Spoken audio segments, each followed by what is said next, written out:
La mort de la chanteuse a été annoncée à plusieurs médias français par Geneviève Salama, sa chargée de communication.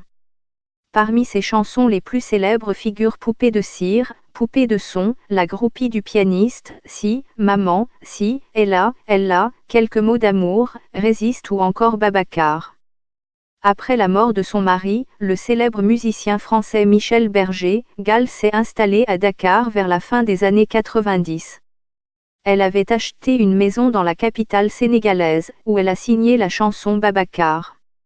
Cette chanson est inspirée par la détresse d'une Sénégalaise, qui a demandé à France Gall d'adopter son fils, Babacar.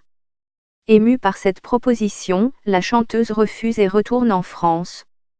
Elle décide toutefois de payer un appartement et une formation de couturière à cette jeune mère, ainsi que les études de son fils, Babacar. Elle finira par perdre le contact de la Sénégalaise et de son fils. Gall habitait sur l'île de Gore, à Dakar. Elle était la gérante et propriétaire d'un très populaire restaurant situé sur cette pointe de la corniche dakaroise.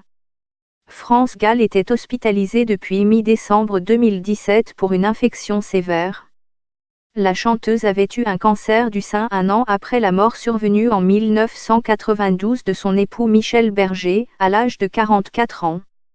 Gall s'était retirée de la scène après le décès de sa fille Pauline en 1997.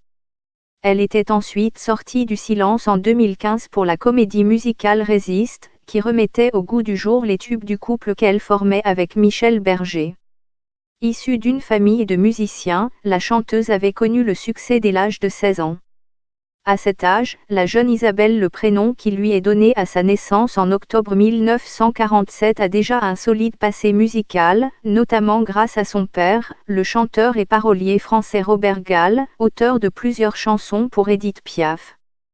Mon père m'a entraîné très jeune dans les coulisses des spectacles, ma mère jouait du violoncelle, mon oncle de l'orgue, mes frères de la guitare, a une fois raconté la chanteuse dont le grand-père maternel, Paul Berthier, était aussi compositeur de musique liturgique. Dans les années 60, France Gall a une brève liaison avec le chanteur populaire Claude François. Sa séparation avec ce dernier lui inspirera la célèbre chanson Comme d'habitude. En 1973, elle rencontre le musicien et chanteur Michel Berger, avec lequel France Gall se marie en juin 1976 et devient son interprète et muse.